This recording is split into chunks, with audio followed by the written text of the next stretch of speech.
সারা বছর হুঁশ থাকে না, সারা বছর উপেক্ষিত ক্যালেন্ডারের তারিখ হয়েই ঝুলতে থাকে অর্ধমৃত।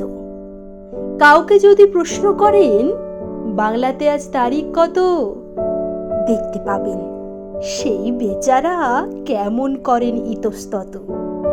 হয়তো তিনি বলতে পারেন, মানে বাংলা তারিখ কেমন করে বলবো, সব কমে তো আর লাগে না ঠিক। তাও আমাদের পয়লা বৈশাখ, তাও আমাদের বর্ষবরণ, আসর সাজাই কাঁসর বাজাই, উদ্দীপনার নানান ধরন। বাংলা বছর বলতে হাতে সাকুল্যে দিন দু চারখানি, একটি তো তার পয়লা বৈশাখ, অন্যটিকেও সবাই মানে। ঠিক ধরেছেন, কবিগুরুর জন্মতিথি বৈশাখ মাসে।